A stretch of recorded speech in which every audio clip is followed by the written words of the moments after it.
Evening, welcome back to the channel and welcome back to my new another episode. চলো তবে আজকের এখন থেকে একটা রঙিন অ্যান্ড নিউ ভ্লগ স্টার্ট করি। তোমরা দেখতে থাকো একটা রঙিন ভ্লগ, এটা রঙিন episode. So late get start the vlog. আজ আমাদের ডিনারের মেনুতে আছে এগ বিরিয়ানি, ইয়েস। আর এখন আমি একটু স্ন্যাক্সে বানাবো হচ্ছে টাকোস, যেটা আমি আটার সামানকে একটু আগে মানে আমি বিকেলের দিক করে বানিয়ে দিয়েছিলাম, ওই 3:30 4টে নাগাদ বানিয়ে দিয়েছিলাম। ওরা যেহেতু ভাত খায়নি আর যে টিফিনটা নিয়ে গেছিলো ওটাই ওরা খেয়েছে, আদার্স ক্যান্টিন খেয়েছে, তো আজকে টিফিনেরও তেমন বেশি একটা ঝামেলা ছিল না। আর ওদেরকে আমি টাকোসই বানিয়ে দিয়েছিলাম, ওরা ওটা খুব পছন্দ করে খেয়েছে। আর আমি আমার আর সোনার জন্য দুটো এরকম ফুলকো বলছি, দুটো রুটি বাছিয়ে রেখেছি যে সোনাকেও একটুখানি টেস্ট করাতে পারি। তো সেটাই এখন সোনার জন্য বানাবো, সাথে আমার জন্য। আর দু কাপ কফি নিয়ে বসবো। আর বিরিয়ানির জন্য সব কিছু রেডি, পেঁয়াজ কাটা হয়ে গেছে, ডাটা যেটা কেটে গেছে, আর হচ্ছে কি ডিম বয়েল হয়ে গেছে, বয়েল করে ছুলে ধুয়ে ধায়ে ফ্রিজে রেখে দিয়ে গেছে। তো আমাকে একটু বেরেস্তা বানাতে হবে। আর সব এগুলো তো আর ম্যারিনেটের ব্যাপার না, যেহেতু এগ বিরিয়ানি ফটাফট হয়ে যায়, তো গরমা গরম বানাবো। তার আগে টাকোস আর 2 কাপ কফি। চলো।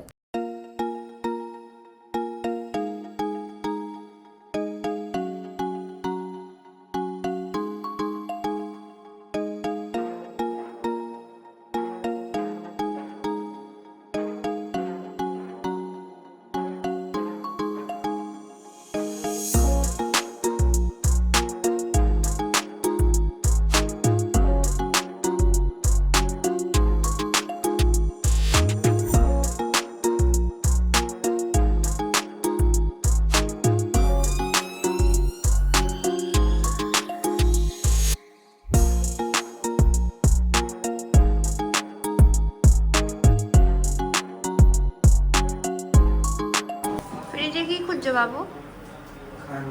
ভোগ লাগায়? আচ্ছা,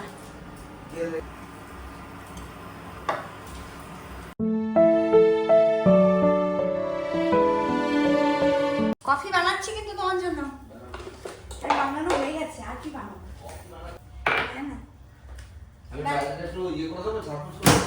হ্যাঁ, আজকাল 2 দিন ধরে রোদ উঠছে না, আর ধুলো এসে পুরো ব্যালকনিটা আমার নোংরা বানিয়ে যাচ্ছে বারবার করে।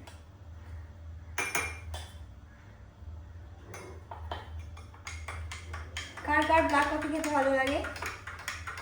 আর কে কে প্রথমবার টাকোস খাচ্ছ? আমি কিন্তু প্রথম টাকোস খাচ্ছি, আর আজকে আমি আদেশ আমাকে বানিয়েও দিয়েছি, যেমনটা বললাম, ভুলে যাই। সন্ধ্যের নাস্তায় যদি এরকম কিছু স্ন্যাক্স সাথে 2টো ব্ল্যাক কফি বা মিল্ক কফি থাকে, তাহলে তো পুরো জমে যায় সন্ধ্যেটা, তাই না?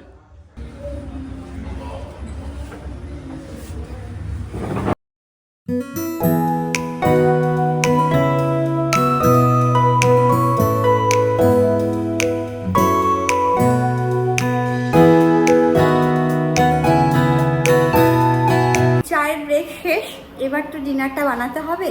তো 7টা বাজছে, 7টা বেজে 10 হয়েছে।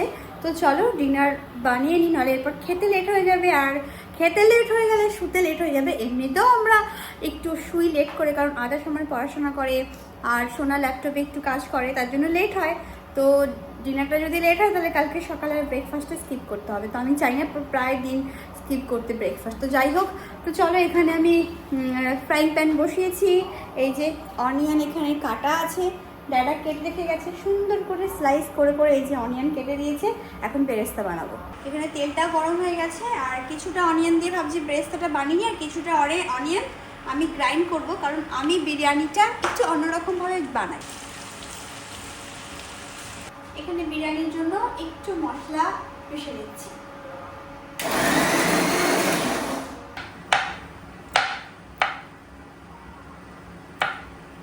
এই পেস্তাটা কাটলাম একটা জিনিসের জন্য, যেটা বলি যে আজকে আমি একটা সুন্দর ডেজার্ট বানাতে গিয়েছিলাম, যে একটু বিরিয়ানি খাওয়া হবে, তারপর ঠান্ডা ঠান্ডা ওই ডেজার্টটা খেলে আর কি বেশ ভালো লাগবে, একটু মিষ্টি মিষ্টি ঠান্ডা ঠান্ডা। তো ওর জন্য একটু অনেক মন ভালো করে একদম দিল জান লাগিয়ে সুন্দর করে বানিয়েছি, কিন্তু ফাইনালি যা রেজাল্টটা হয়েছিল যে আমি একদম ফেল হয়ে গেছি ওটা বানাতে, সাকসেস হতে পারিনি। এত মন লাগিয়ে খাবার জিনিস বানিয়েও যদি সাকসেস না হতে পারি তারপরে সবার একটু কষ্ট হয়, আমারও হয়েছিল।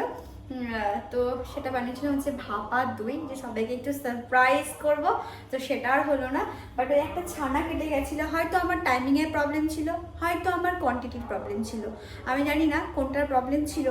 আমি একবার জিজ্ঞাসাও করেছিলাম একটা দিদির কাছে, তো বলেছিল এতক্ষণ টাইম দিয়ে রাখবি না, তখন আমি 20-25 মিনিট দিয়েছিলাম, বাট আজকে আমি 15 মিনিট টাইমিং দিয়েছিলাম ভাপা দইয়ের জন্য, বাট তবুও জানি না একটু ছানা ছানা কেটে গেছে।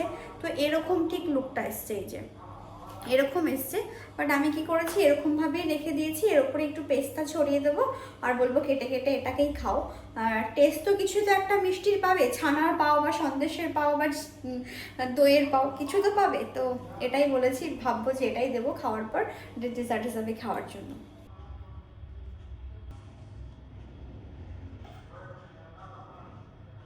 আর এই একটা আছে, এটা তো আমি একটু কেটে খেয়েছিলাম এবং ছেলেদেরকেও দিয়েছিলাম, তো অতটা খারাপ লাগেনি, ওরা বলেছে।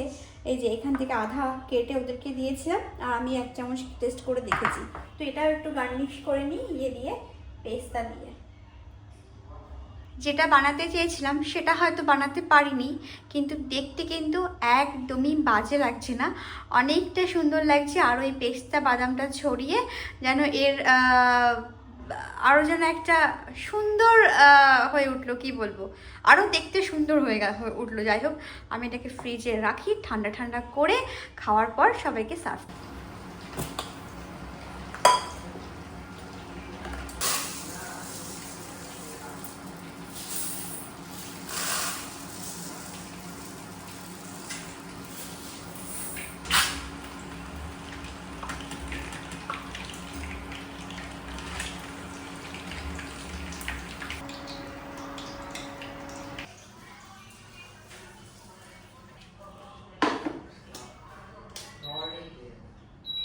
আমি রাইস কুকারটা বসিয়ে দিয়েছি, তেলও দিয়ে দিয়েছি, তেলটাও গরম হতে বসেছে প্রায়।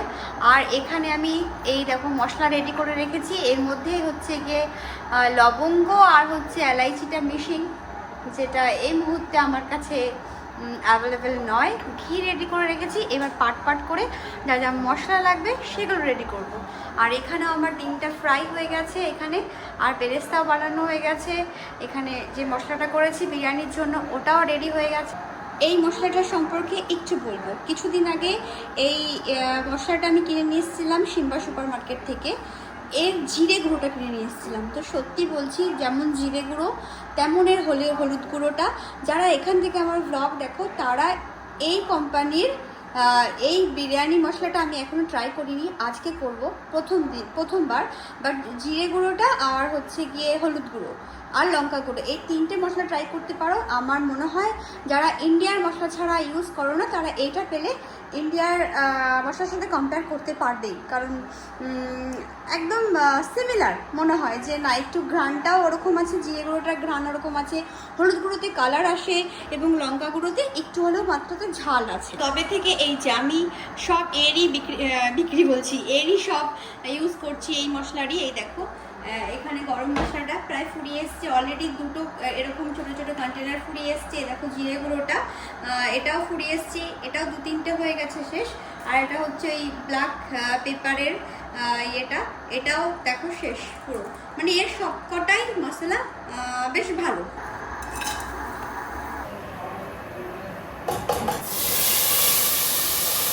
এদিকে বিরিয়ানি হচ্ছে আর এদিকে আমি রায়তাটাকেও রেডি করে নেবো। এই যে দই নিয়ে নিয়েছি, এবার এর মধ্যে একটু গাজর আর একটু পেঁয়াজ কুচিয়ে রেখেছি, ওটাকে এর মধ্যে অ্যাড করবো ব্যাস। এই যে বিরিয়ানির লুকটা এরকম, এখনো রেডি হয়নি, এবার দমে বসাবো। সব কিছু রেডি হয়ে গেছে, মানে একে কষিয়ে ডিমটাকে বেরেস্তা দেওয়া, স্যাফরন দেওয়া, সব কিছু দিয়ে দিয়েছি। এর মধ্যে গরম মশলা একটু দিয়ে দিয়েছি আর বিরিয়ানি মশলা দিয়ে দিয়েছি, ওপরে একটু ঘি ছড়িয়ে দিয়েছি, ব্যাস। যা যা লাগে আমি অত কিছু ইউজ করি না, ওই যে মিঠা আতার কী সব বলে, আমি আমার প্রসেসে এটাকে বানাই আর খেতে কিন্তু খুব ভালো হয়। তো চলো এটাকে কভার করে দিই, অ্যান্ড ওই আধা ঘন্টা আধা ঘন্টা 20 মিনিটের মতো রাখবো, যেহেতু আন্ডা বিরিয়ানি না, বেশি সময় লাগবে।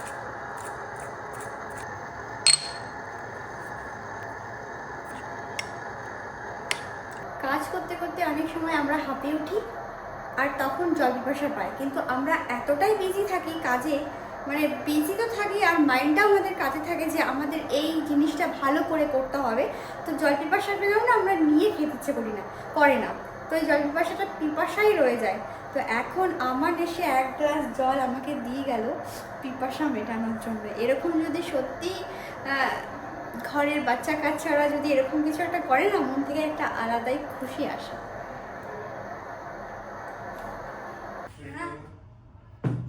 চলো এসো।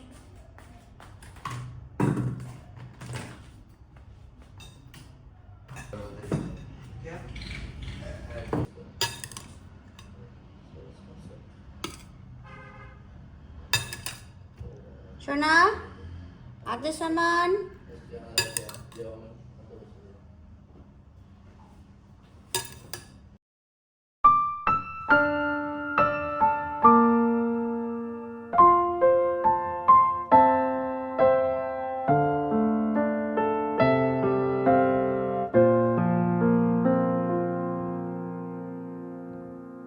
ভালো হয়েছে? सामने कमेंट चले इससे मैंने भेजे ना आपको और कहाँ पे? आज का राइस कल गीला हो जाने के बाद उसको अगर हम जब फ्राई करते हैं जो टेस्ट आता है वही टेस्ट आता है। बाद में धनिया पत्ता सूख गया उसको भी दिया খাওয়া দাওয়া হয়ে গেছে, এসে বসলাম। 9টা বাজে না শোনা, এখন 9টা বাজে। একটু ফ্রেশ হই, যেহেতু রান্না বান্না করেছি, তেল ফেল ছিটে ফিটে একাকার অবস্থা। ওয়াইপ টিস্যু আমার শেষ হয়ে গেছিলো, কালকে একটু বেরিয়েছিলাম, তো আবার এই যে কিনে নিয়ে এসেছি ওয়াইপ টিস্যু। ফ্রেশ হয়ে চেঞ্জ করে চুল বেঁধে, আজকাল চুলের একটুখানি আমি কেয়ার করছি কিন্তু, তো চুল বেঁধে বসবো। ওই আধা ঘন্টা বাদে ডেজার্টটা খাবো। ভেবেছিলাম একটু নিচে যাবো হাঁটতে, এখন আর ভালো লাগছে না। তো যাই হোক, একটু বসবো। টিভি দেখার কথা তো আর মাথা দিয়ে আসে না, কারণ সারাদিন তো দেখা হয় না। বাট যখনই ভাবি যে দেখবো, কিন্তু কি দেখবো শোনা? ওইটা কি কিনে নেবো, কিনলে পরে আমি কিনে দেবো। তো যাই হোক, মুখটাকে পরিষ্কার করে দিয়ে ভালো করে ধুয়ে নেবো। বেটা দেগা, अभी कहाँ से देगा वो मुझे पता नहीं। मेरे पास तो बहुत पैसा है, मिलियन ट्रिलियन। খাওয়া দাওয়া পেরিয়ে প্রায় অনেকটা সময় হয়ে গেছে, ডিনার কমপ্লিট করেছি আমরা। তো এবার ডেজার্টটা নিয়ে যাচ্ছি, যার যেটা ভাল লাগবে সে সেটা খাবে। 2 রকমই আছে, মানে একই রকম দুটো বলে রাখা রয়েছে। बेटू ये वो है ও ক্যা হ্যাঁ? मामी ने एक बार तो बनाई थी अरे बाबू ने ने जाती ने।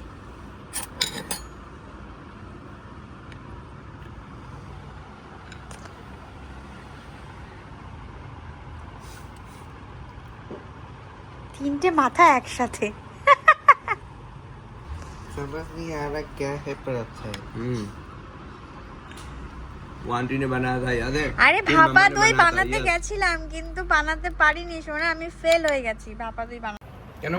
জানি না, কিছু তো গতবার একটা ঠিক হয়েছিল। কোয়ান্টিটি টাইমিং কিছু তো একটা প্রবলেম আছে। কতবার ঠিক ছিল? इसे তুমি पूछो জল जरा। 100% স্ট্রেন इसे করে দিয়েছিলে না? पूछो पहले। नीचे को पूछो भी। বেটো বাদ কিন্তু মে সত্যি পচে যাবে, বলবো খাও শোনা, তাহলে। টেস্টটা বরকরার। টেস্ট একই আছে, হ্যাঁ, খালি মনে হচ্ছে জল কাটার জন্য। কেমন হয়েছে বললো বাবা, তাই তো? ভালো। বাবা খুব সুন্দর। দুটো একই জিনিস, একই কোয়ান্টিটি, একই রকম ভাবে বানানো, বাট ওরা বলছে এটা নাকি সব থেকে বেশি টেস্ট, একদম দইয়ের ফ্লেভার পেয়েছে। আর এটা কি ছানা? ये बायोलॉजिकली डीएनए में प्रॉब्लम है इसका। হ্যাঁ, इसका डीएनए তো उसका डीएनए এটা তো শেষ হয়ে গেছে। এটা না দুটোই শেষ হয়ে এই যাবে। কোয়ান্টিটিটা শোনা বেশি ছিল, যেটা খাচ্ছ তুমি, এটা বেশি ছিল। বেশিটা একটু খারাপ হয়ে গেছে, আর কমটা মনে হয় তোমাদের বেশি ভালো লেগেছে, তাই তো? মিষ্টি খাওয়া চলছে, আমিও মিষ্টি খাবো না করে বেশ অনেকটাই খেয়ে নিয়েছি, কারণ ওইটা বেশি ভালো লেগেছে আমারও। পুরো আমি দইয়ের ফ্লেভারটাই পেলাম আর কি। টেস্ট ঠিক আছে, শুধু আমার ওই ছানা কেটে মানে একটু ছানা ছানা ব্যাপারটা চলে এসেছিল। তো আমি এক দিদি আছে, ওকে জিজ্ঞাসা করে আবারও বানাবো, যেরকমটা বলেছিলাম।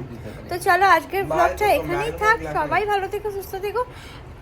সবাই সবাই নিজের খেয়াল রেখো। এদিকে ছেলেরা রুটিন নিয়ে বসেছে, রুটিন বানাচ্ছে মানে ওদের শিডিউলটা আর কি বানাতে। তো ওখানে সোনাও একটু হেল্প করবে, মানে অ্যাসিস্ট করবে, আর আমি আমার একটু মোবাইল নিয়ে রিল্যাক্স করব। তো চলো ব্লগটা এখানে শেষ করি। সবাই ভালো থেকো, আবার দেখা হবে নেক্সট একটা রঙিন ব্লগের সাথে। Good night, take care, bye by.